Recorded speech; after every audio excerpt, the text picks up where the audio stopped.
Nice little ASMR Yeah. beard scratch. Oh yeah. Yeah. Oh no. Yeah.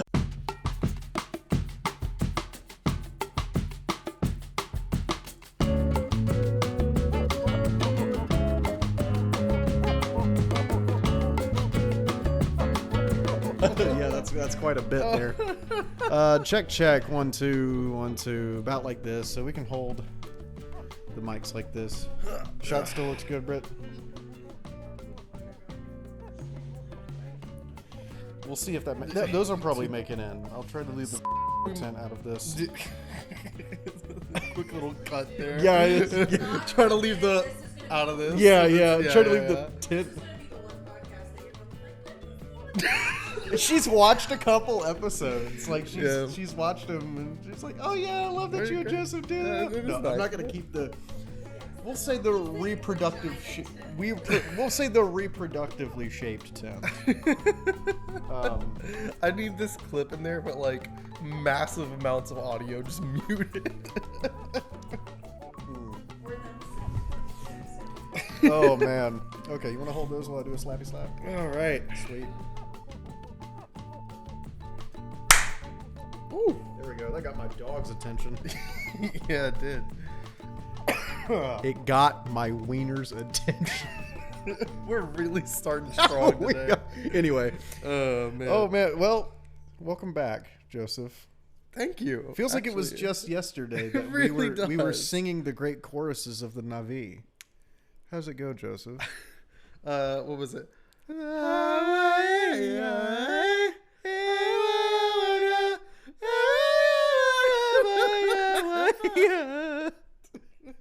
Welcome back to J equals J. All mother. I don't know. Wait, that's not what they say. Great mom. Great mommy.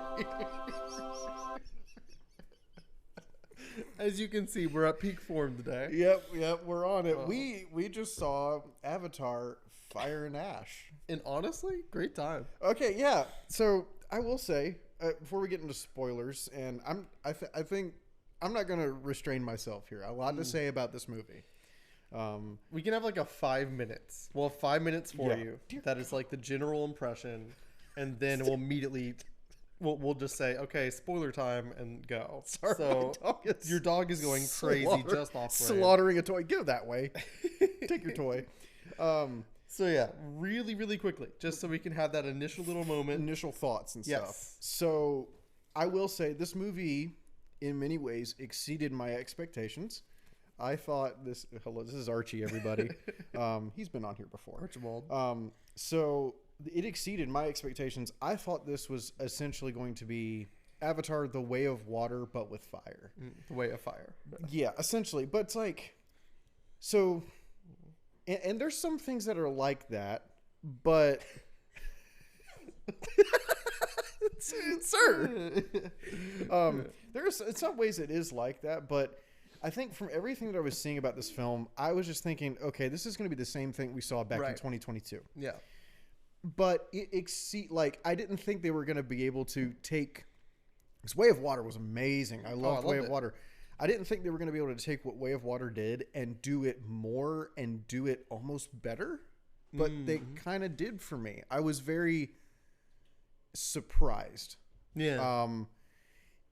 And to me, it feels like a lot of the same, but just maybe different tones. Sure. But exceeded expectations for me. Yeah, I'll just say on my end, I wouldn't say it exceeded expectations, but it definitely met them. Avatar is spectacle at its finest, and this was spectacle. And oh man, when it was spectacle, oh, so good. The things that I have come to not like are very much still there, but ultimately, those things cannot pretend to outweigh how fun the movie is, and like the people, the characters that the characters that I do like, the world that I just am absolutely. I've not been in love with like a fantasy, like a sci-fi fantasy world since like old Star Wars. Like, this world is beautiful, and the you tribes and all that. You can't say a bad thing. You'll never be able to say a bad thing visually about anything that James Cameron has done, much less Avatar. Yeah. Right. So, obviously visually stunning. But I think I had low expectations for the story. Yeah. Mainly. And that's, and we'll get, maybe, do we want to say now's the line? So if you have not seen this, go watch it. Don't drink anything before you do so. And then come back and watch this. For like bathroom breaks. I was really confused. I was like, hydrate. Don't listen to me. Yeah. No, it's a 3-hour, 15-minute movie. Yes. I like to just hold it for the movie. Man, I had to go. Bro, it was rough, dude. Couldn't do it. Was not that packed at the theater. Like, it's been a little bit since it came out, right? Yeah. I think everybody got up during this movie. I think every single person had somebody in their group that got up during the movie. But if you have not seen it yet, go watch it definitely, because we're going to start talking about kind of things that spoilers in the movie that we, things that we like. We're going to go into the details. And while you're watching it, don't worry about like leaving the video. Just mute it and just hit the little repeat button. There you go. And just while you're watching the movie, just have us looping. Yeah. That's like what, 7 views off of? I think so. Yeah. Somewhere around there, just a suggestion. You don't have to, but you could. Spoilers: Papyrus is still used as the subtitle font in the film. Dude, it jump scared you the first time it happened. It did. I was like, oh, they got it back. Much to the dismay of one wonderful Ryan Gosling. Yes. But that is a side tangent. I will say, when I say the story, so I think I'll go ahead and go with my one thing that I thought they did better with this film. We talked about this a little bit while we were eating Jersey Mike's. So it was a great way to end the night. I actually now like the character. Okay. I'm not going to say like he's my favorite character, but they finally have a place in the story for Spider, because Spider was just kind of like the white dude with dreads last movie. The exact words that popped in my head on the way over was Malcolm in the Middle with dreads. Okay. Interesting. He looks like the face is like Frankie Muniz on it looks Pandora. Like Frankie Muniz. But the thing was, he was just kind of there to serve as a plot point for Quaritch in Way of Water, right? They play into that more in this film, but they also make him like, I don't know if this film has one central character.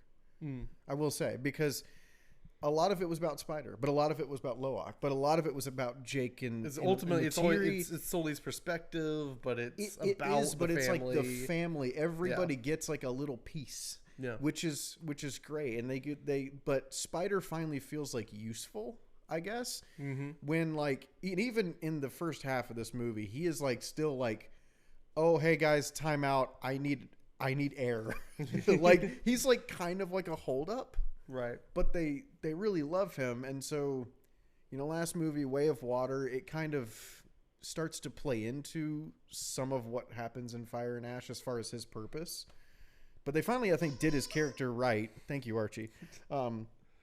They finally did his character right and actually made me care about his place in this story, in this movie. Spoilers for him, he does end up kind of becoming like a human Navi hybrid. A Humavi. That's actually great. We're going to call that now. We coined that. We need to call James. Get him on the phone right now and tell him I love True Lies. Got it. Anyway. A Humavi. He becomes a Humavi through some intervention from Kiri. Kiri, yeah. Yes, that's her name. Yeah. I just wanted to call her Sigourney Weaver. I like the part where there were two Sigourney Weavers. There were two Sigourney Weavers. But no, I'm totally with you I'm not totally with you. I'm half with you. I am totally with you. Hi, buddy.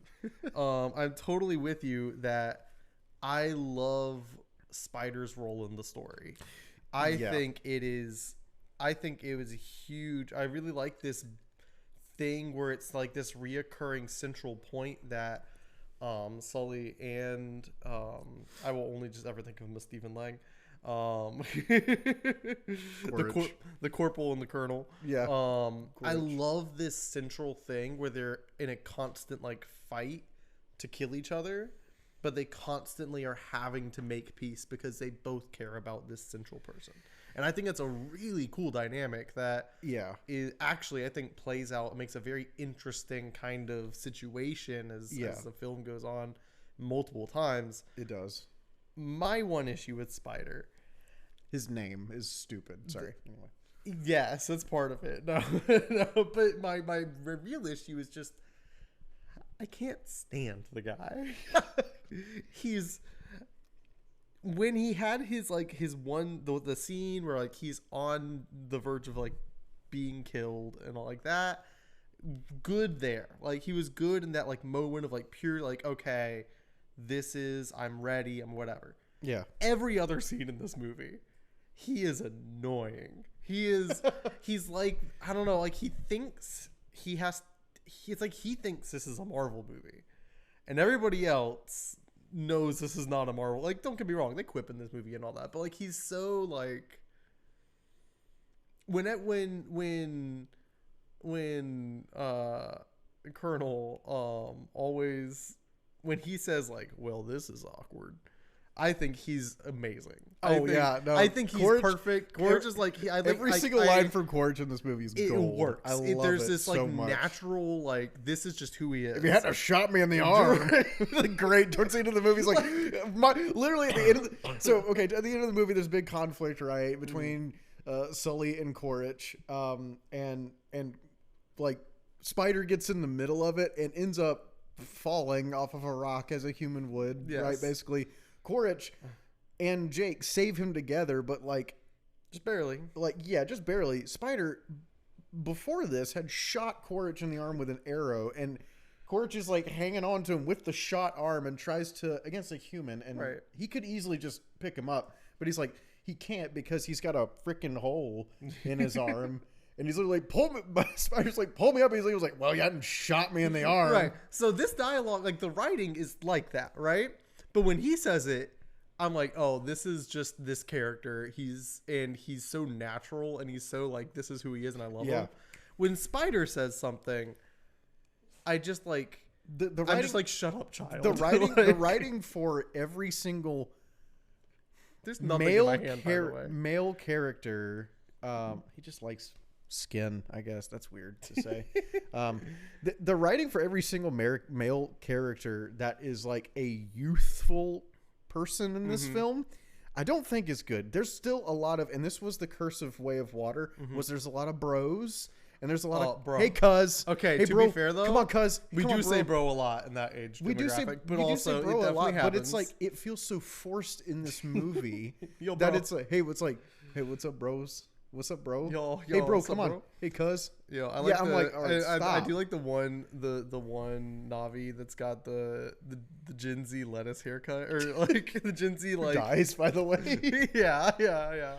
He's got the like the fit. He does have the fade up to the curly like spaghetti hair. up here. Yeah. He's got the kid.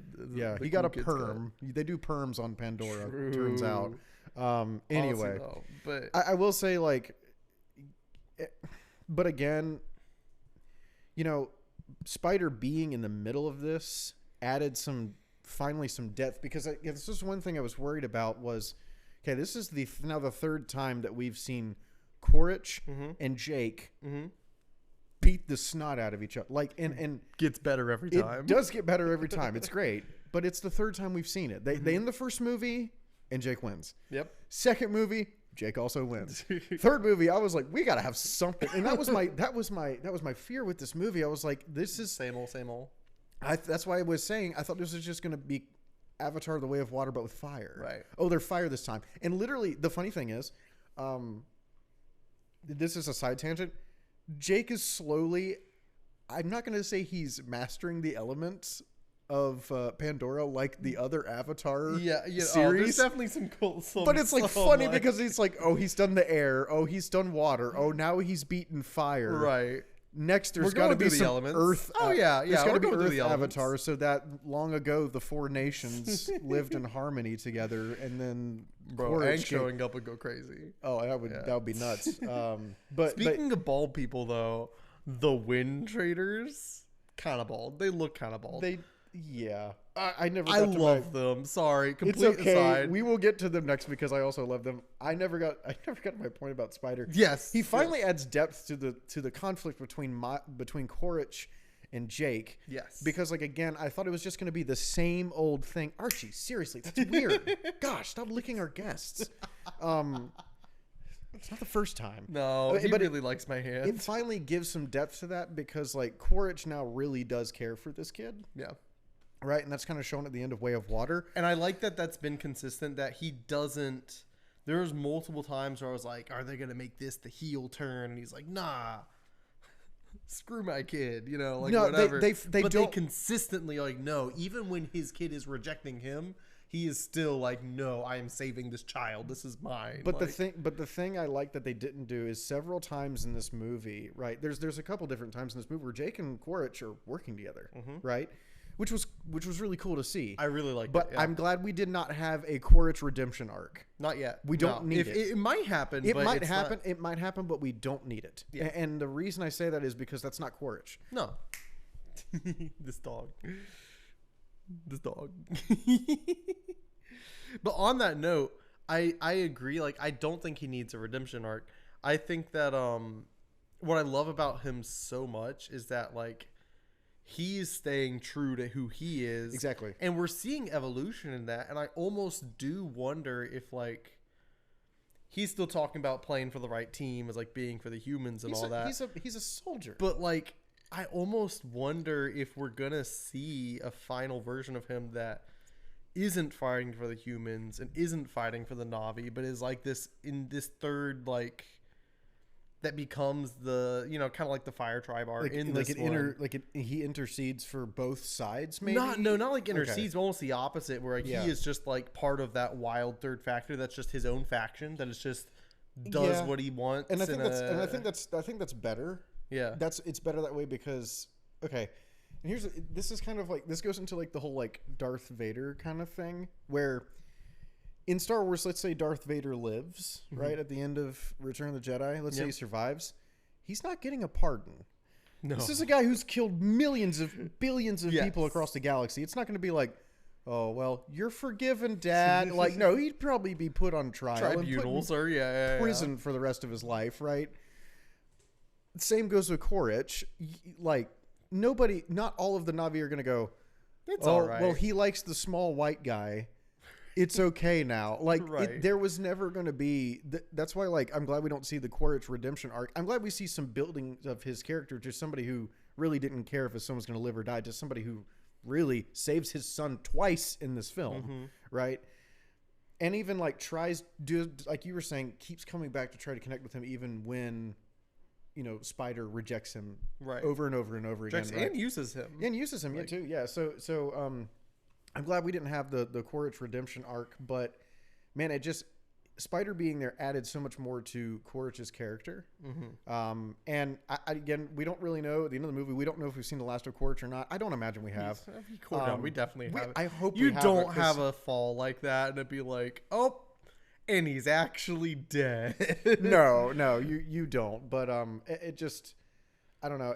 Quaritch was kind of like a highlight.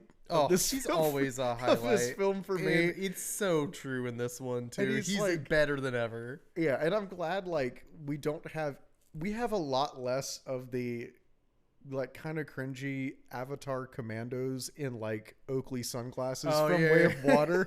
I love that. There's just one of those dudes left. Like they've taken a hit. There's just one of those guys left, and even he was a revive. Yeah, no, we see him run, and there's a great line. He was like, "Oh, you're Colonel, you're gonna get me killed again." And I was like, that's actually pretty funny because he really has been killed twice. Yeah, bro's just going through it. Yeah, guys just taking orders and taking hits the whole time. But we don't know what happens to him because he runs off into the woods. Yeah. somewhere. He just kind of disappears smartly. We need his story. We need a spin-off. No, we don't. We definitely don't. We do not need his story. I think we do. Disney, stop it. We don't need a spin-off. Please. This thing is making you money. Yeah, just let it do them plenty of money. But yeah, like I was really. They did some things with story in this that I thought built upon Way of Water, and I think that was good. I think especially with Kiri too. Kiri, yeah, they actually did finally have a little bit of like movement with that. We get this. She is the chosen one, kind of whatever going on stuff. We're not sure. She was conceived by the Force. Yeah, that was very vague. And I don't know what that means. And I look forward to finding out in another how many years it takes to get to the next part. They explained that, didn't they? Kind of. Yeah, like it was when they were ritual and like all that. It was in the first Avatar. Well, we don't see that in the first Avatar movie, I don't think, right? Because we don't see it, but it's what happened. But basically, because Sigourney Weaver's character is, I forgot her name. Sorry. Yeah. No, it's not Dr. Halsey. That's the chick from Halo. Sorry. I forgot her name. No, Dr. Halsey is the scientist who creates Cortana. Oh, okay. But Sigourney Weaver's human character is dead. Yes. Kiri, as we know from Way of Water, is essentially her genetic hybrid child because when they were trying to transfer Sigourney Weaver's consciousness into an avatar body, that's when the All-Mother that we see, Natiri's mom from the first movie, which was, it was good to see some of those people again. It was nice to see her back. Hey, Granny. So I know we see her we see her for like 5 minutes in the beginning of Way of Water, and that's it. But that she was saying that during that process, Awa basically like planted a seed, fertilized this avatar body with the code of Sigourney Weaver that they were trying to give to Sigourney Weaver so she would live like Jake. Right. But Sigourney Weaver didn't live. Right. But her avatar body was, impregnated by Awa and gave birth to Kiri. Right. That is essentially and they expand on that a little bit. They probably could have done more in this movie that. And the thing is, though, you don't have to. I don't mind at all that they don't go too far into it. I don't need to know all the details. It was enough. I'm that one stupid scientist character. It's like, I don't need to see it. Just make it profit, whatever. I don't know. Make it work. And I do think that over expositing is a weakness in things. Yeah, I don't mind that they don't go. They did just enough, but they kind of explain. It helps explain why she has such a connection with Awa. Yes, and I'm very curious to see that kind of play out in the final stuff. And what I will say, talking about Spider, something I do love is that he is a representative plot element of how like things will go on. I am very.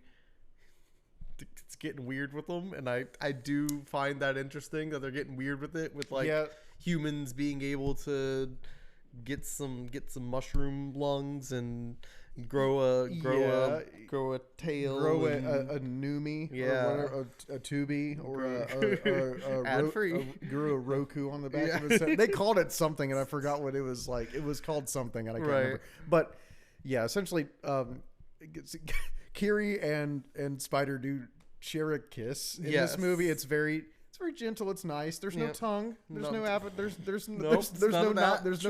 tonguing.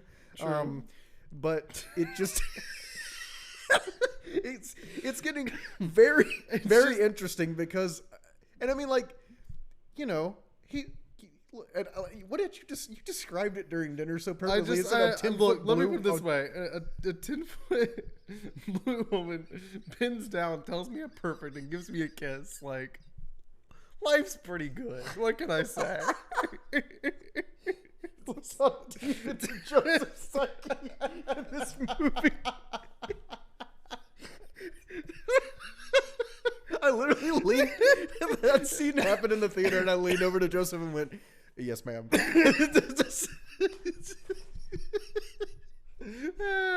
Jordan's married, by the way, and his wife is right there. It's okay. We were watching Jonathan Bailey and Cynthia Erivo earlier. She's doing this thing, whatever that means. She's clapping. That was clapping for Jonathan Bailey. But no, that's just it is getting very, very interesting. But again, it adds more. I could kind of see like hints of that. You can see hints of that in Way of Water. Oh, it's there for sure. It's there. I'm not like, all right, I don't want to see this too for. I want to see the Humanavi out of that. No, but it's just it does kind of beg the question of how things resolve. It gives that feeling of building towards a finale of this story. This movie gets like biological in a certain sense, like what. Because that's part of what comes in later. Again, they expand so much on Spider's story. Spider now is like this human Navi hybrid, so he can breathe their air. And the whole thing is, if the RDA, which I forget what that stands for, but that's just the bad organization. Oh, right. Yeah. The RDA, the humans, if they get a hold of him and figure out how to extract this out of him, all of a sudden humans can come and breathe air on Pandora, and that gives them ultimately that's the winning move. That's final. So that's kind of another thing why like they try to capture Spider and and everything like that. They expand on a lot in this movie, and I think they do it in the right amount that we were questioning in Way of Water, and that's what I was more surprised at. The part that I had no doubts about and that we got plenty of in its beautifulness. Oh, the action. Spectacle is a word I keep coming back to. Avatar is a movie that is meant to be a spectacle, and we didn't even get. I might go back and watch it in IMAX 3D because it's the part that was so like all the action, Jake, one thing that has been consistent that just gets better every movie is like Jake Sully is just like the coolest action hero. I want a Jake Sully action figure for Christmas, honey. Absolutely. If you could. I was talking to you. Please, got you. No, like I will say, and like the one thing I loved about this movie too. So the action is great, and I promise we were going to get to the air traders. Oh yeah, because they're part of it. They're amazing. The action in this movie. Again, one of the things I was going, it was like, oh, this is going to be the same old thing as Way of Water. It's going to be a Way of Water, but with fire. This movie somehow did it better. They somehow did the action sequences better, and the sound design. I'm so glad you said that. The sound design in this movie, and I love the sound of the whales. I don't know. They're like the sperm whales. The giant whales in this movie. I love the sound that they make, especially the big ones. And again, the way that it all combines together, where you see them like communicating up above water. Yeah. And the water's doing the water's rippling. Sorry, yes. Sorry. It's okay. Sorry. That's a great sound. Yeah. The water's doing the of sound waves. Oh, it's so good. It's so good. But the one thing I love. I know you're gonna say the right thing here. The sound. Some of the hits that these people take in this movie, I think every time like Neytiri looses an arrow, it's not like it's like it is like that's like I was destroying these people's ears. Destroy the audio. I'm so sorry, but like you feel those hits. Like this is not a big theater. This is a small little Wilson AMC. It's the best we can do here in Hickville. Sorry, I love Wilson to death. It's the best we can do here. But man, the hits, like you feel every time someone takes a bullet, every time someone takes a punch or an arrow, especially, like it just you feel all of it, and it's insane how well it's done. My favorite sound design thing is how good a job they do of emphasizing a gun. Like I was gonna say every time somebody this world is all about losing arrows and all of that, and guns are ultimately foreign. Yeah. And they always remind you of that, because there will be a fight happening and there's one gun in this fight and you don't hear it and it's and it's just like, oh yeah, something just ended. Like, so established. There's a shot kind of getting towards the end when they're again fighting on a ship that is in aquatic peril, which is similar to Way of Water. Most ships are. If they're going to be in peril, it's aquatic peril. But it's sinking / going to crash and burn, right? And Varang and Quaritch are holding Neytiri and Took. Oh, you're talking about the POV shots? Yes. Okay, so the scoped shots of Loak, the scoped shots of Loak picking off some of the Ash tribe or whatever. Yeah. Especially those shots. Oh, those were real good. Like those shots were nice, and it even it's got the recoil. He does double tap like John Wick. Really nice. Jake Sully taught him, dude. Yeah, no, straight up. Kid can shoot, but it's like. The visuals will be talked about, and you never have to question that, but we need to start talking about the sound design of Avatar, because this movie probably did it better than any of the others, and any of the others are not bad. Oh no, but this movie in particular, just like every hit, every impact of something, you really felt it, even though this was not like an immersive kind of theater thing. This was an IMAX, right? This was just a regular theater. Yeah. So, but I mean, they did so good with that. Every time Neytiri hit someone with an arrow, I was like, oh, that's not gonna grow back. That's gonna leave a mark. No, especially the later arrows. And by the way, this is a thalassophobic nightmare of a film. Holy cow. Explain to the listener what that word means. Oh, well, most people probably do know what it means. It's a fear of like open water, and it's a fear of not knowing what's below you, and the fact that we are now in the entire movie. Entire movie. And just the fact that there are like demon squid that just are there to kill. Dude, those things were, it was like, okay, they were introduced, it's like, oh, that's pretty aggressive. That's not good. Then you get to see them win, and you go, oh no. Yeah. There was like there's literally shots, background shots of these things like slithering up the side, grabbing somebody, and then just going underwater. And I was like, there was one shot where like Jake and it might have been Loak were sneaking around, and in the background there's this soldier. There's just one crawling up a ramp, and there's a soldier like, oh god, and then like it literally smacks him. I remember just going, that sucks in the theater audibly, like. It is, and just the whole like, again, I can go swimming. It's not a problem. No, yeah. However, if I'm in the middle of an expanse of water and I look like down and I can't see the bottom and it's not clear and it gets darker, I don't like it. So I got a little bit of the thalassophobia going on, and I gotta say, a couple parts of this film, I was not like, but a couple parts of the film was like, man, that'd be a nightmare for somebody who doesn't like water. Right.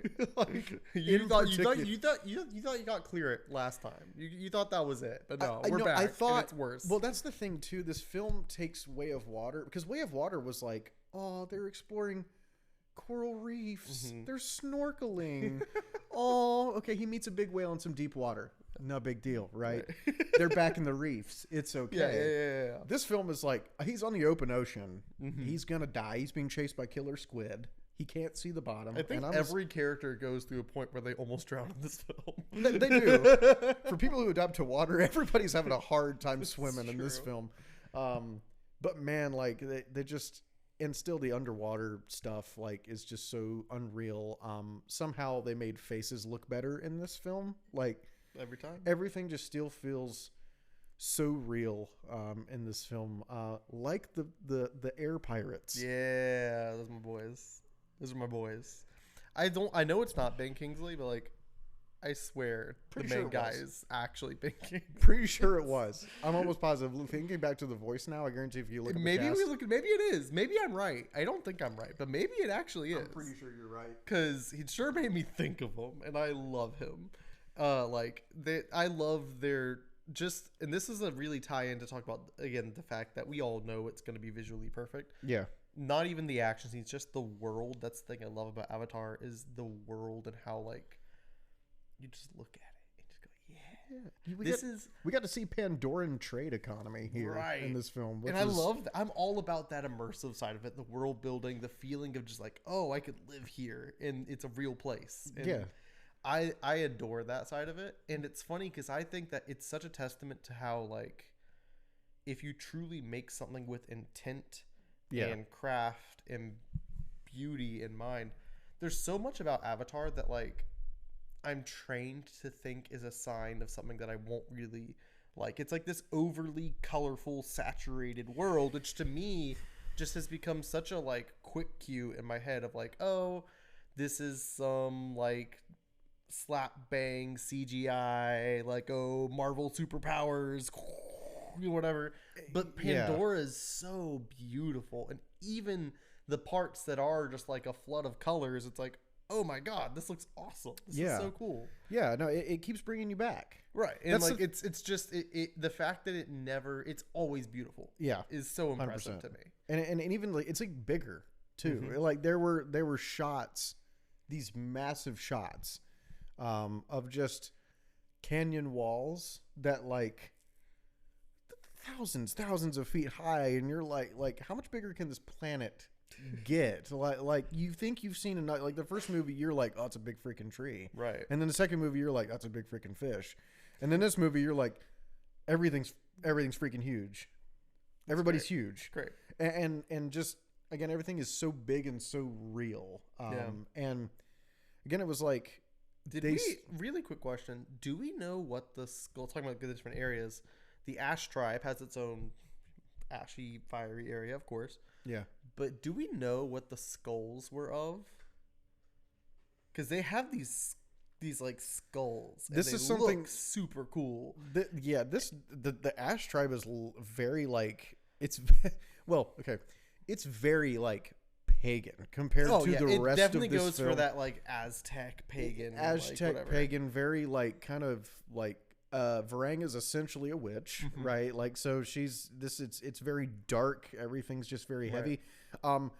The Na'vi Ash people look like giant skinny orcs. Right. Like even the way their heads are, they're bald, their ears, it just looks like Gollum if he wasn't Nid, right? I'm just kidding.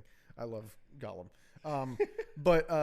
But like it's just they're big, they're ugly, they're scary. Like it's just a giant orc, and I wonder if the skulls were just like other Na'vi that they. Well, I'm talking about the like big thing with like the gaping maw. Okay, you know what I'm talking about? If that was like the thing that Quaritch sees when he's tripping. Yeah. I wonder if that was just like something that she made. You think? Well, there was a lot of them though. There was. Regardless, it's just another detail that's just super cool. It builds the world of you very quickly learn what the Ash people are like all about, and it is like their whole thing is like, they're the atheists of Pandora essentially. Well, I guess atheists implies they don't think.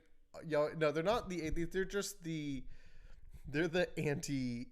Anti-AWA. They're the anti-AWAs.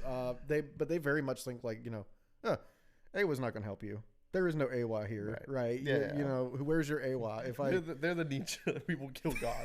That's not how Nietzsche works. It's not how he thinks at all. But it's I mean, you're getting God's dead and we killed him. It's very much their mentality. Yeah, and it's there's a little bit of a backstory to Varang and why they are attracted to fire and everything like that. But it very much is man. They just build up so much of her that luckily.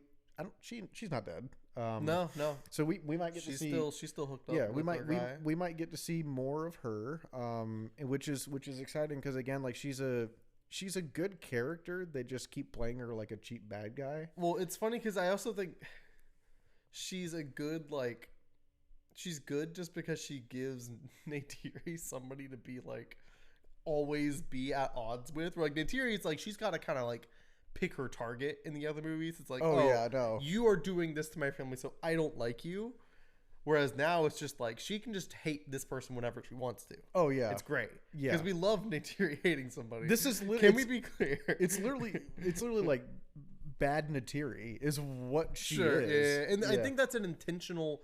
I think while we're being it sounds very reductive to say that this is not a movie with intensely subtle things. It's not reductive. No, it's just kind of true.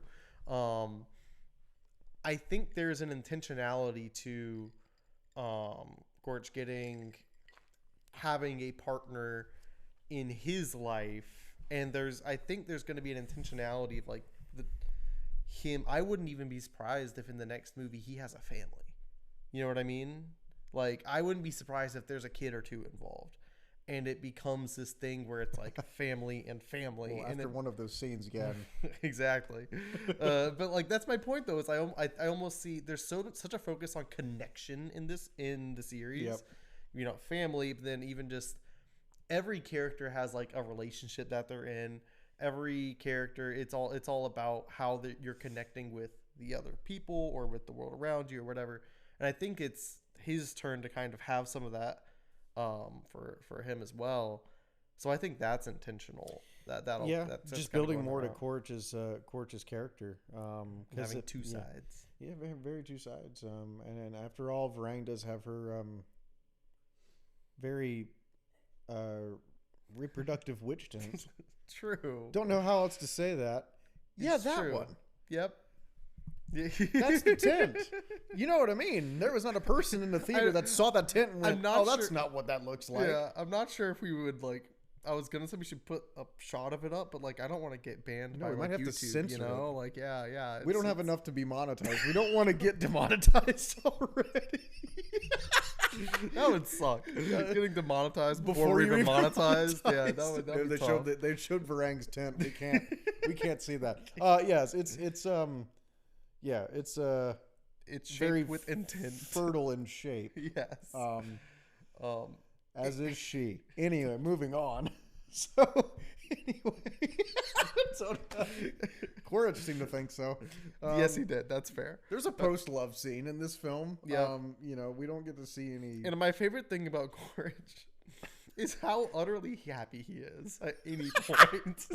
Quaritch is having the time of his life in this movie. Doesn't matter if it's right. He gets drugged by. He accepts taking some drugs for this lady the sake of the deal. He gets Pandora cocaine blown in his nose. And he's just like, great time. She's over here trying to like make death threats and all this, and he's like, yeah. He's like, yeah, what else you got?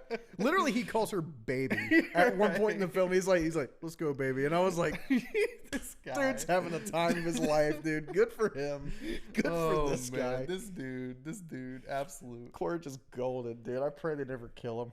Oh, my Lord. It's hard not to pull for him sometimes, because you're just like, he just should win. He deserves this. Oh man, I love him. But yeah, that's another thing. They just built on story. They make a character that kind of felt not out of place. I don't want to say out of place, but like with Quaritch, like it didn't really get anywhere in Way of Water. Sure. It didn't get It didn't get to where I think it needed to go in Way of Water. Sure. And I didn't know it needed to go this direction. But it did, and it's really good that it did. Yeah. And it's funny because like I have all those things to say. At the same time, I will say I talked about the things I don't like about this movie and in general.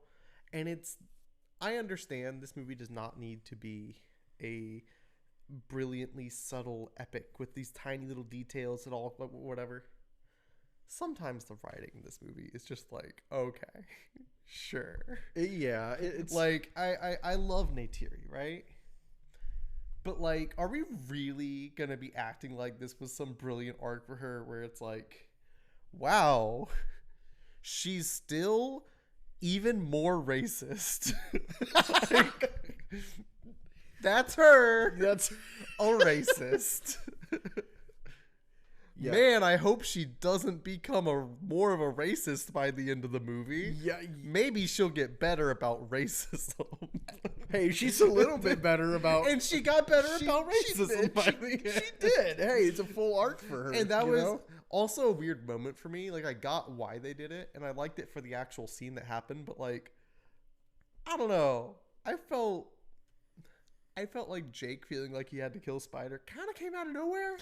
Did you feel that? Like, that was not in there at all. So the scene. He was just like, oh yeah, I got saved. This is cool. Let's kill him. literally, they land. He's like, hey, I gotta take a leak. And Jake grabs a knife and is like, no, you're coming with me. Right? And I was like, poor guy still has to take a leak. It's so out of nowhere.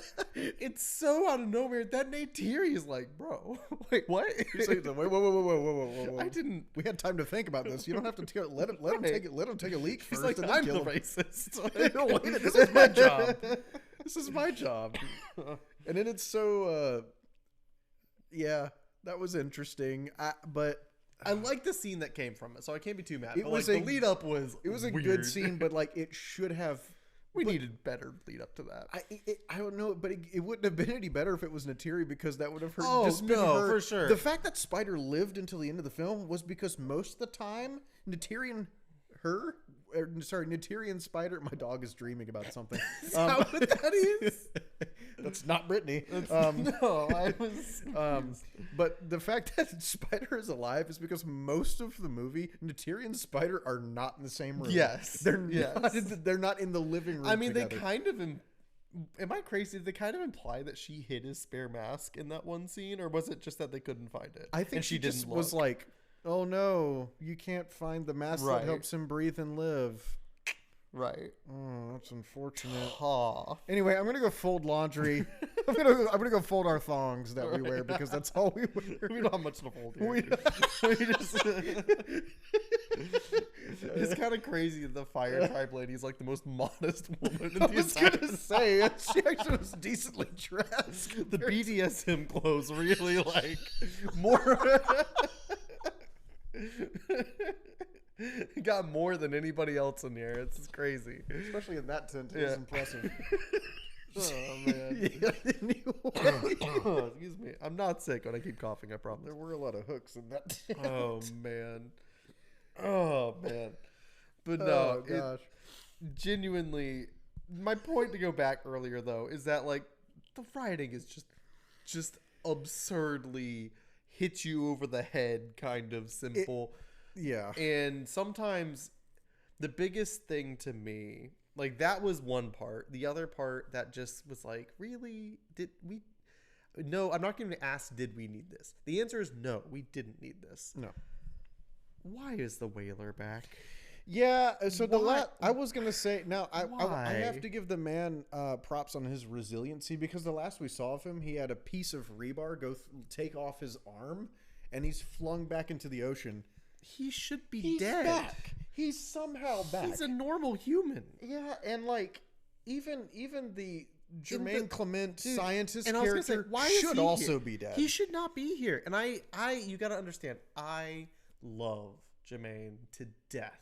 This is like one of my favorite random people. Spider is already at that point running around the ship dressed as a worker. That could have been him. That literally could have been him. I love him. He is just an incredible comedic talent. I love him as a voice actor. I love him as an actor. I love him as a band member.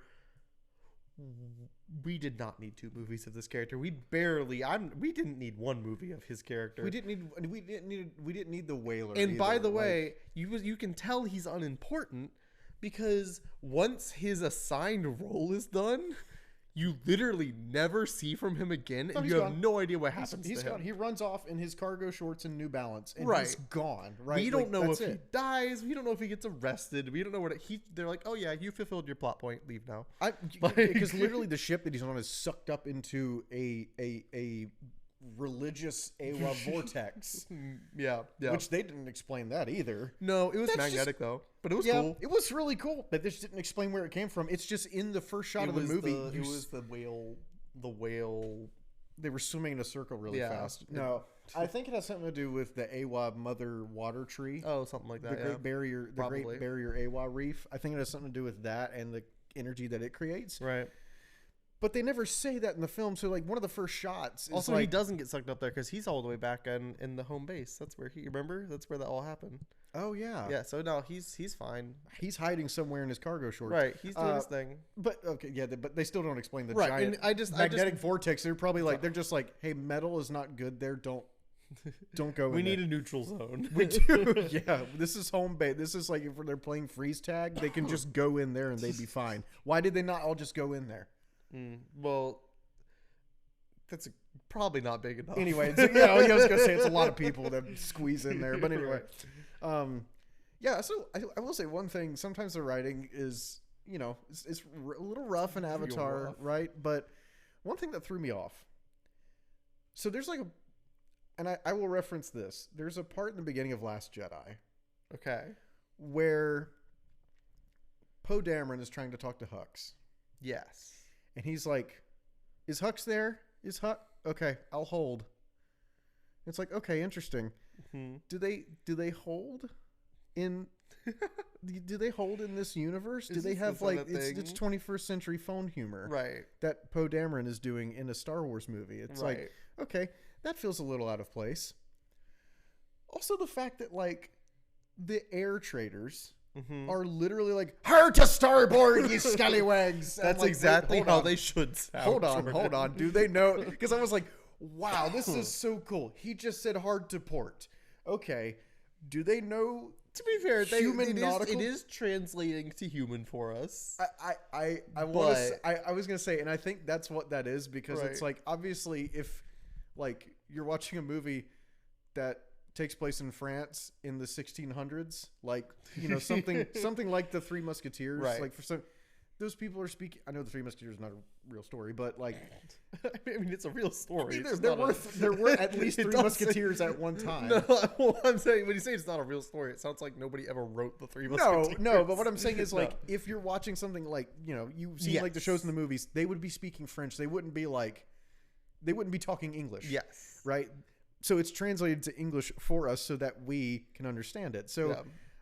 You know, probably they were all like, whatever.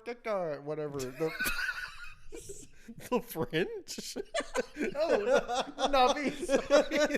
That was my best French. No, the Navi, whatever they do, like, they were probably doing that. And I do appreciate, though, but it just came out weird when he was like, "Hey, run her about," and I was like, he's a pirate. What's going on? This is beautiful. So beautiful, and it looks so good because they're going through a cannon. And he's like literally pulled the sails in. Oh, and great. Like, you know, again, just throwing out that giant flying thing, throwing out the nautical terms like it's Moby Dick. Oh, and it's beautiful. Again, it was so cool, but at the same time, I was Disney, like, if you wanted to do a spin-off show, the Pirates of Pandora. Yes. Nice. Also, talking about languages, though, I do appreciate. I need you to hold this. I do appreciate that they have languages at times for very specific things when you talk. Yes. Yeah. Do you remember when they were talking to the whales and they were like, "We have to fight. We have to fight." And then they said, "No, we're outcasts." You have to. We did that at my wedding. We did do that at your wedding. Are we even holding the right mics anymore? I don't know.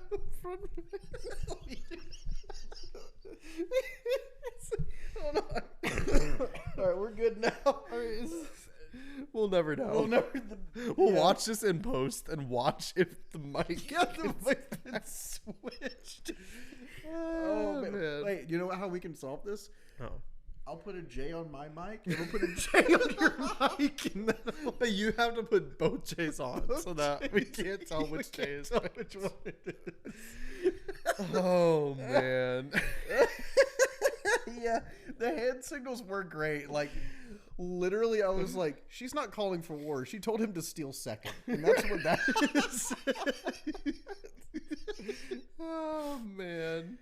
It was incredible. And she just called an audible. So, yeah. Yeah.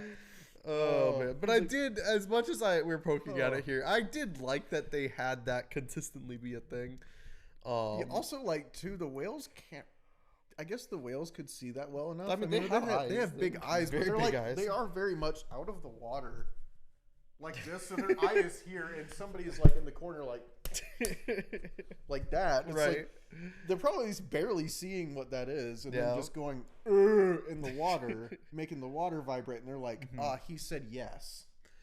Yeah, that's my favorite part, is that they always translate what the whales say for us, but they also sometimes don't. Sometimes they're like, here, have papyrus, and sometimes the font. And sometimes they just let the people say, "Oh, and it said this." Yeah, because that was, there would be like a part where Paya Khan was like, "Oh, well, okay, no," but like Paya Khan would say something that didn't seem that important, like, my tummy hurts today. I ate some bad sushi. And that'd be in like giant gold papyrus at the bottom of the thing. And then like when they're communing with the council of big freaking whales, none of it is in papyrus. And except when, although you know what, that probably, I was gonna say it's only Paya Khan because he's got a connection. I give credit to that. Never mind. That's actually good job, James Cameron. Because you're pretty good at what you do. Paya Khan shows up and he's like, "Oh hi," and the big mother whale is like, Get out. So get the heck out of here. What are you doing here? And then the rest of it's silent. Right. So, yeah. How did we get on the whale? Languages. That's right. Yes. The whole weird like language in this movie. I mean, it makes sense with like the Sullys because they're raised by Jake. Mm-hmm. Jake is basically a human, and I do love that he has managed to keep that slight like twang to his voice, that slight like Boston whatever vibe to it. It's great. Yeah, great voice. You had a great voice, Jake. I do like Sam Worthington. Yes, as an actor in general. Absolutely, I love Sam Worthington. But and also shout out that I really like what they did physically with like Luwak looking really taking. I'm sure it was in the last movie too, but I felt like especially this movie I noticed how they made him look like Jake's son. Like you could the physical family resemblance there was really kind of I like that. Yeah, a lot. because really when you think about it, they're only two biological children now. With the death of Neteyam at the end of Neteyam especially, I thought looked maybe kind of like Natiri a little bit. Is that the youngest one? I can't keep it. That was the oldest. Neteyam was the oldest one that died the older. Yeah. Sorry, yes. Probably looks a little bit more like Natiri. A little bit more like Natiri, but you know, as you kind of said, Loak looks like Jake. Neteyam, Loak, and Took, where they're only three biological children because Spider's obviously adopted, and Kiri was just like born of Awa. So it kind of, and you know, Took is still kind of little, so we don't know who she is. Hard to tell there. Yeah, but it is kind of cool. Like they really did take that into account, kind of how they modeled. These did a good job with these characters. They do. Yeah, there's a. Again, and that all plays back into the attention to detail on the world of Pandora. They keep upping the bar, and it's like, again, I didn't expect them to, because and I kind of like I'll maybe circle back here, because one thing, Avatar 2009 came out, right? Was fantastic, made almost $3 billion, like still the highest grossing movie of all time. Well, it didn't. Avengers Endgame took it over, and then there was a re-release. Oh, good job on them. It deserves to still be in one. Yeah, they re-released Avatar, and then it made more money. Yeah, let's go, James. And then pushed it back up to number 1. That's good. We don't want Marvel. But I remember when we were talking about dig at Marvel. That's so funny. What can I say? It's good. Yeah. But I remember when we were talking about like what we thought Way of Water was going to be like, right? Because it had been 13 years since the first Avatar movie came out, and we were like, that was the way they marketed that was like, welcome back to Pandora. It was like bringing you back into this world that you remember was amazing. Avatar from 2009 is far from being one of my favorite films. Mm-hmm. If it's on TV, I might put it on, right? Or like, you know, usually, this is corny, we love our dog. If he's here during the day and we're gone, we usually put something on TV for him, so there's just some noise. Sure. Avatar is like one of those movies. I'm like, if it's on FX, I'm like, hey, yeah, this is gonna be on the screen for like 4.5 hours. You got it. He's fine. He'll take a nap. It's good, but there'll be a little bit of noise, right? So that's the kind of movie that Avatar 2009 is to me. Sure. I really have no reason to rewatch it that much. I don't think I would like to, but again, it's one of those where it would only be in the context of like re-releases, that kind of thing. Yeah, definitely. I think it'd be a fun back-to-back watch at some point. Doing a 2-3 day run. Yeah. Or like sit down for the day. 12 hours of Avatar. And we can talk as much as we want to about like, you know, the story arc of Jake Sully, but really, like as you were kind of talking about, like, he's become like one of the coolest action heroes in cinema. He's just a cool action. The man. Jake Sully is the man. He's undefeated. Little, very stereotypical, like, oh, he represses his emotions, whatever. But like, he's a cool action military dude. He just just like hits the ground and just goes. Like he's a baller anyway. Yeah. But they, you remember, they kind of coming back into Pandora in 2022, how this was going to be. If people were going to remember how special the first Avatar was as a visual delight and what it did even back in 2009 is ridiculous, right? People were thinking with Way of Water, that was my question was, man, it's been so much time in between these two movies.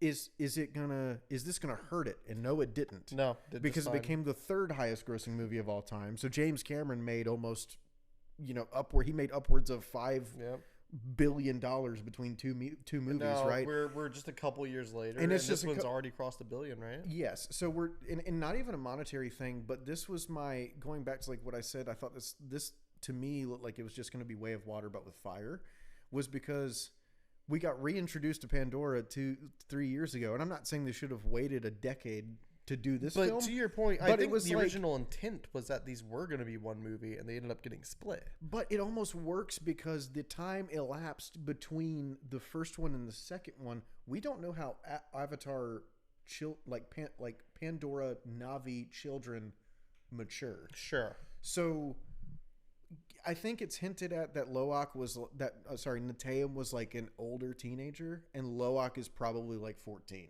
Yeah. But 13 years elapsed between the two films, so it's kind of like the time jump kind of worked with where they put him in, like the age of the kids. It's a little bit older. You can tell Spider's not aged that much. Yeah, it's pretty quick. But it's like even between the first movie and the second movie is what I'm talking about. They had a whole life in between those two movies canonically in that time period. So, getting reintroduced to Avatar and to Pandora and Way of Water was so special because it was like, oh my gosh, I forgot how good this could be when you see it for the first time. Because seeing Avatar 2009 for the first time back in 2009 blew your mind. It's truly special. Same with Way of Water getting reintroduced. And that's why with this movie, I was like, well, it's only been like a few years. It's only been 3 years since it came out. Yeah. Is this going to feel just as special? And to me, again, visually, when it came to different things that we've now seen, we've seen something different in this movie in Pandora. They keep coming up with different looking things, and it's whoever the like graphic artists for this movie and the storyboard artists for this movie are. I understand why they've been working with James Cameron for so long, because they're coming up with stuff that we've never seen or never imagined before. And somehow in this world we've been in 3 times and seen amazing things in, we keep seeing something that has blown our minds. Beautiful. And the action sequences keep getting better. Every single close-up of like everybody's face and everything in this movie, it feels like you can reach out and touch them. Yeah. It's the only other thing that looks just as good is the character model for Thanos in Endgame, like where you can see his pores of his skin. Like they just, every time, again, you never have to question the visuals, but you always have to acknowledge them. Yeah. They just make this movie look so special. It's true. It's true. No, it was a very good watch. It was, like I said, the things that are bad about it are the stuff that's like, I just acknowledge this will just be a feature, not a bug at this point. Yeah. But like, man, that's not why I'm here. I'm here for how gorgeous and cool and like ultimately the part of the story you can latch onto is just that, again, this is a series about connection. Yeah. And family. Literally with the tails. Yeah, exactly. Lots of connecting. You connect the trees. Johnny growing his boo boo back here. You know what I mean? Yeah. It was that, bro. The part where they like lifted his head up and there's just the tiny little. I didn't like that. I was like, ugh. I did not like that at all, bro. That thing grew quickly. He had a full. That mycelium went to work. Yes, it did. He had a full. He went from like in the beginning of the final act of the movie, having like a little like that to like he's got a biker ponytail at the end. And he's like, connect me, right? Oh yeah, it worked out. Good for him. He goes HDMI with AWA, and it's amazing. Bro, you can do Bluetooth is everywhere. It's not. I guess it's not wireless, but like that's okay. You can just wire in AirDrop feelings. In that. which is an Apple thing, which is so funny that I'm talking to you about airdrop. I know what airdrop I know, but it's just funny because it's just funny. Oh, man. Come here. Come on. Sausage, come here. Come here, buddy. Archibald's not good Come enough. here. Don't go for my Mountain Dew. You've already licked a little bit out of it. Dog is trying to get his caffeine fix. Dog, get my dew. But yeah, man, it was just a pleasure to watch. And again, you know, the things hey, look, I will say part of the bad writing probably has one of the most terrifying deaths in the entire franchise. The whaler. Oh, yeah. That was a way to go. I thought he was going to get bitten in half. I was hoping. I thought, but I was worried he was going to get bitten in half for a second because I was worried that it was going to take out his legs, and I was like, "Do not bring this guy back with no legs." He just has bionic legs. They dragged it down, and I was like, "Okay, I think he's actually dead this time. Thank goodness." Yeah, he gets dragged down by a whale and is crushed by the pressure of the ocean and drowned. If he's alive for the next movie, he needs his own franchise. I'm punching the screen. Joseph's walking up, and you just do this little ripple across the theater screen. The projector. See his face go. Oh man. Oh, nice. Oh man. My obnoxious laugh in so many pieces of this beautiful laugh. Freaking episode. Now, yeah, absolute treat. Yes. Again, I will say, I don't usually go it's a this out of 10, but for me, it's. I said this with Way of Water. I liked Way of Water better than the original, and I like this one better than Way of Water. Interesting. It keeps for me again. I think because I had relatively not low, but very kind of flat expectations for this film, and it exceeded those. And I thought they did a lot of things better than I thought they were going to do, and I think that for me, they just keep getting better. The visuals keep getting better. Even though some of the writing is still kind of jank and there's some useless characters, the story itself has built a good story that is continued through multiple segments or multiple pieces of a story or movies or books, builds upon things that it established in the previous piece. And I feel like this movie did that. It built upon, even if he's not our favorite character, it built upon Spider. It made me I actually hope Spider does make it in this movie. Yeah. Because he carries emotional weight through several characters now. And his mom's not racist anymore. True. Yeah. Big steps here in Pandora. But the visuals somehow got better. The story somehow built itself up from what they established in the other film, and everything just kind of was bumped up a notch, I feel like. And for me, that's a success, and it just made me like it even more. Yeah. No, I'm not 100% with you, but I agree on a lot of things. I do think they continue to build really well in this world. The visual, the action, I felt like this was some of the best we've gotten when it comes to the action and that kind of thing. The sound design really stood out to me this time. It's always good, but something about this one. Really something about this one. Everything just thumped. Everything just there was a smack to every sound, and and characters like our commanding officer, Sir Corporal Miles Quaritch. Yes, just something like he already one of my favorites. He just steals the screen. He was top tier. This movie. This was his movie. And I love that. I will say she slices his chest in the thing. He's just like, and she goes, right. He's like, I will eat your heart. And he's like, ow, sure, babe. He was really like, oh, that don't sound like a good time or something. I can't remember what he says, but just again, love this dude. Gosh, Stephen Lang and national treasure. Love this dude. So good. But I will say, I actually, the big thing I'll disagree with you on is I actually think my favorite writing, because it's not been a strong writing series. Yeah.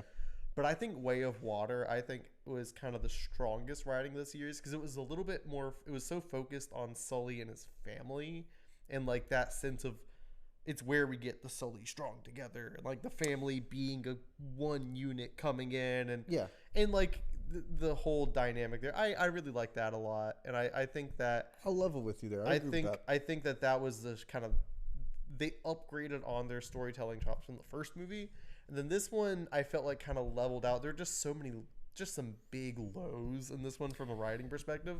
Yeah. But I do think from a world building perspective, this continued to bring that forward. The visual spectacle will continue to be brought forward. And I do think the family is getting to evolve in this. So I'm excited to see. I know people are kind of talking about like James Cameron's not going to do the next ones. He's going to move on to other things. And I get that because he needs to do other things with his life and all that. And some people might disagree with me, but like, I do kind of wish that as much as I want him to get to do as much as he can, and all these projects take so long, he's invested so much in this world. I kind of hate the idea of anybody else touching it at this point. No, so I don't know what's happening next. And that's kind of like, I think this is a good thing to close on. And I actually do agree with you thinking back. I think there's a difference between writing and story. Story as far as like a progression of the events themselves. The writing that is in the story can be bad and the story still be good. Yep. And I think that's an example of this. It's like the writing's kind of jank, but the story itself is like, oh, okay. Like the story definitely carries it, even though some of the dialogue is not great. And like, I think a lot more of the dialogue is worse than we indicated. It's just that we had Stephen Lang reading it. Yeah, you know what I mean? Yes, like they gave some fantastic actors. They gave Quaritch they gave Quaritch more time, more screen time in this. I think in general, I want to say, I think so. He hit a lot. He was like, again, there wasn't one center character, but he was one on the forefront for sure the entire time. So they finally gave him some more. And again, so bad writing, but when the characters are good, when the world building's good, it does progress the story as a whole. And the story as a whole being so good can overcome the kind of jank writing. I will say, as far as more movies, I've thought about this, not knowing how this was going to end. I'm not going to lie to you. I thought we were going to see the end of Jake Sully in this. For a second there, yeah. I thought we were going to see but this was my prediction before we even saw the movie, not the events of the movie. By the time we were watching the movie, I was like, he's not going to die. They're not going to kill him. Sure. Right. But like, I was thinking, like, it would be kind of like a great character for him. Like, it would be like a great, I guess, completion of his story for him to go from somebody that was just trying to get in with these characters to learn their ways so that humans could do what humans are doing, which is, basically, again, this is space Pocahontas. So they come from apparently 27 trillion miles away is how far Pandora is. We learned that in this movie. That's a fact or whatever. Journey. Long ways. I'm trying to even think if that's like, anyway, yeah, something like that. Anyway, that's a long freaking way from Earth.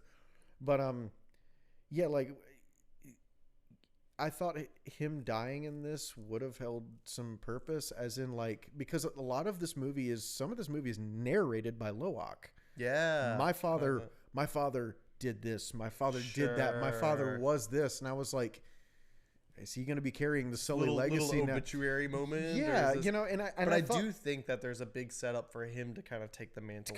And I think that is the plan. I think this, and I think that's great. But I thought, like, if Jake Sully would have died in this movie, I wouldn't have been mad. Sure, because his whole story is going from this human who is basically nothing, given a chance just because he simply was his brother's twin, to becoming one of the people, to becoming like a hero and a savior to these people, and ultimately giving his life. Yeah. Right, for his family. And it does feel like it wants to go It wants to go there, but at the same time, like, I can't get enough of Jake Sully just beating the sand out of everybody. I can't get enough of him just being like the ultimate giant blue monkey G.I. Joe. Are we getting, because he can go either way. You want the big action punching out and all that. You want to go tactical gun. You want to go sneaking through whatever. He can do it all. He's just the dude. He's just that dude. And so, like, I can't get enough of him as an action hero in cinema. So good. But at the same time, it was like, I thought this was going to be his conclusion. And it might be. In a sense, yeah. Because it kind of ended the same way with them all connecting to Awa underwater, right? Yeah. With just a couple more faces involved, you know? But, you know, going forward, like, I would like to see... I think there needs to be, like, a time jump. I think we need another one, too. I think there will be. There needs a significant... Not like, in today's time, but, like, the next movie that they do, like... We need several years need to have passed. Again, I know they filmed a lot of these, like these two were kind of filmed together in a lot of ways. Okay, I didn't know if they were or not. A lot of them I think were, which is why like Spider's the same age. And yeah. And so I'd imagine, I don't know, I might be totally off, and people actually know this stuff knows. I'd imagine they didn't film more than 2 films at one time. Like, you know, there's only so much you can do with that. So like, I would imagine there's going to be a natural progression in the next film. Maybe not as long of a jump as 1 and 2, but I would like to see The Rock and Spider be like adults by the next film. Or, you know, young adults, like 16, 17, 18. Dude, Spider's going to look like freaking Tarzan. Right. I want Spider to be as tall as he's going to be and to be Tarzan. I do want that. Dude's already having to keep up with people. Convince me this guy is attractive. Oh, like, come on. I mean, he's built as all get out. But like, he's already having to keep up with people like practically twice his size, and he's like, some of the stuff he does in the film, I was like, this is actually impressive that he's actually He's Take actually me from like impressive right now to like the dude for this guy. Give this guy the character maturation, so I cannot be annoyed with him by the next film. Like, that's what I think we're getting to that. Yeah. Even though he does put on, the goggles underwater took me out, bro. I was like, wait, why does he need those? You gotta see, bro. He got normal human eyes. They gotta be able to see into there. There's a lot of light under there. It's true. Probably really acidic water to the eye. Also, Awa is Mr. Clean. Yo. What? We learned that at the end of the movie. The giant white face. I mean, it was just like very washed out. I don't think it was actually a white face. I think it was just a washed out image. I think it was too, but it was. I did love. Okay, I will say that was a cool scene. That was such a that was like a 2001 moment where it's like the giant being just there. It's like, oh, nice. Yeah. Nice. Yeah, it was very cool. It did kind of look like Mr. Clean. Yeah. Sorry. That edit now. No, even that edit. Oh, that's no, I mean like an edit of like Mr. Clean. Mr. Clean just kind of looking over the. You know how he like crosses his arms and stands in the kitchen and watches women wash their dishes. Yeah, it's a little weird. Yeah. Shout out to Mr. Clean. Shout out to Mr. Clean. Yep. He's watching you. You better scrub that pot, woman.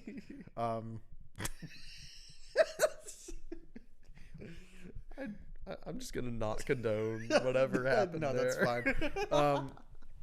Anyway, we're good. It's like Natiri doing the laundry, you know, as she should be washing the one thong that they all wear. See, you can't be saying as she should be. That's just every time we're getting past it. You just.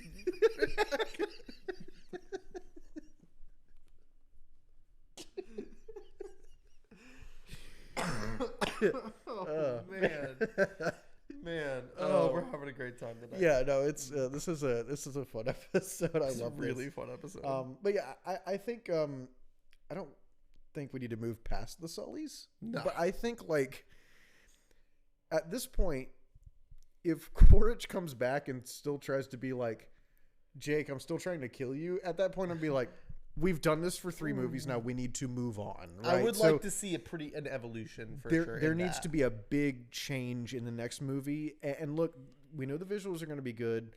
We know, the story has a track record of building upon past stories. So that we've got good. Dialogue still probably going to be jank, but some of it, not all of it, but some of it. Yeah. But like, we just need this felt like a good conclusion for the Sullys at this point in their life, right? Yeah. We need to kind of see something kind of down the road. You know what I mean? We get to move forward now. This movie felt like we weren't really allowed to fully move forward from Way of Water in certain ways. Not in a bad way, but just like we had a lot we had to kind of clean up and finish up there. This also picks up like a week It after does. Way of Water. Super Like quickly after. They actually, what is the tribal woman of the water tribe say? She's like the week of the mourning period hasn't even been it's gone. like literally no time has passed. Yeah, it's only like days since Nateum has passed. So it's one of those where like that sense of it's fun to have that immediacy follow up and all that. I agree that we had this era and now we will wait again to have Avatar in the future. Yeah, and I'm excited. I'm excited for the wait. And I'm not, it'll be interesting what they do. I hope they do that. It'll be interesting what they do with Quaritch and stuff like that because I don't think he's dead. Oh, he's definitely not. He's not. He's definitely not dead. Varang is not dead. But it'll be interesting to see what they do because if we go back into like the exact kind of same thing again, the set pieces were big and beautiful, but they were just the same set pieces from last time, but just bigger and more punch to talking them. About like the whaler and stuff. Part of the complaint there was like we kind of lifted the same final battle arena and idea of like Way of Water where it's like, oh yeah, and we're gonna try and kill the whales again.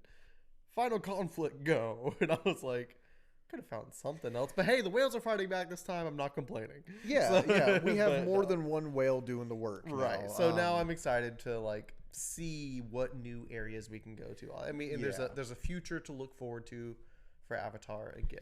Yeah, it definitely is. It's gonna be interesting to see what else James Cameron does with this. And he stated several times, like, if this movie's not a success, I'm not doing another. Right. Which it's is success, just so it is a success. Well, the Way of Water had to make $2 billion in order to make budget. So to be fair, though, I think this one's budget's lower because it was partially on Way of Water. The Way of Water really helped this movie. Without even it being made first. You know what I mean? So. I'm excited. It's always like this super big event when an Avatar movie comes out. But man, there is still to this day, like, are they my absolute favorite movies? No. Are they probably? Is it some of the greatest stuff that's probably ever been made as far as like sci-fi visual spectacle cinema ever? I mean, it's stuff, up there with some of the best, and it's really that's just interesting that it's still as popular as it is, and that just goes to James Cameron's literally almost 20 years of dedication, if not more than that, because I mean it took years of planning for the first one, so it's been 20 years that he is over 2 decades now. He's poured his life into these films, and it shows. It does. It really does show. He's one of the goats for me. Absolutely. Yeah. How could he not be? But no, I think that about wraps it up, right? That does. I can't wait to see Jake Sully and fight the Earth Tribe in the next one, so that he can master all 4 elements and become the real Avatar. Yes, I look forward to that moment too. Yes, get his chi aligned and all that stuff. Did you ever actually watch Avatar? The Last Airbender? Yeah. Was that a thing? That's like he had like the 7 like points or whatever in the chakra or something. I don't know Eastern mysticism, man. Oh, okay. Some stuff. I was gonna say Varang and Quaritch had some chi, but I think maybe that's different. True. Man, I look forward to seeing Avatar: The Last Airbender. Yes. Please, if the last one's called that. Oh my god. Wait. Just like ape the name entirely. Wait, yeah, that was Aang. Yes, Varang. No, that was Aang. Who? Awa. Oh, the big bald face. That was just Aang. It was just Aang. They found him. We found the Avatar. We found the Avatar as avatars. Man, we did it, guys. The whale was Toph because it was blind. Sorry. Nice. Anyways, y'all stay beautiful. It's good to see everybody. Well, they were good with water. Yes, we got a lot of water. We did. There's a lot of water in this film. A lot of water. Not much water in the first one. No, the second one's really where they introduced it. Okay. I mean,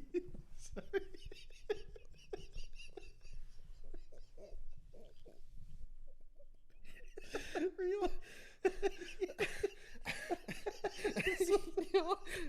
It's the truest. You don't say. Y'all have a a good I mean, night. the first one was kind of dry. It was a lot of forest. I mean, I would have called it moist, but no. It was damp. Damp. It was damp. Time. Yeah. It was damp. This one went from like, for being fire and ash, there was way more water still in this movie. There was about a couple minutes of fire and ash. They got like more fire than in Way of Water, but like just like a couple flamethrowers. It was steamy in the reproductive tent. For sure. Can't get away from the tent. It did. There's a plenty of movies that put that imagery somewhere in there, but something about how like it's nowhere, and then suddenly it's like, oh, the tent, and then it's nowhere again. And like, yeah. Oh man. Okay. Somewhere in here we faded out. Yeah, we have faded out by now. Well, until next time, thank you for the outro music's going by now for sure. But absolutely. Until the next Avatar movie comes out, I'm just kidding. We won't be that long. Super Mario Galaxy comes out sometime this year. We got to do that. We got some good movies coming out this year. We got some more episodes of Jake coming. So stay tuned. Do all this subscribe stuff. Yeah. Oh yeah. If you're somehow still here, do it. Just hit the button. Oh, that was loud. Hit the button. Hit the likes and the subscribes. Yeah, that's right. Yeah. Ring-a-dings and that's right. Yeah. Call to action is what they call that. Yes, it is. I just winked at you. Shall we close with our song? You couldn't see the wink though because we faded by now. Oh yeah, it's not dark. Did we bring it back? Okay. It might be back. Who knows what we probably haven't faded. The outro music is probably not this long. I'll have to loop it a couple times. That's true. That's okay. Who knows? We'll close with our song. I would also like to clarify, I have never been faded. To clarify. Different kind of faded. You know, like Quaritch was faded. Oh, bro. Yeah. Yeah, anyways, our song. Shot of cocaine and a scantily clad ashy woman. Are you kidding? Crazy. That's all it takes.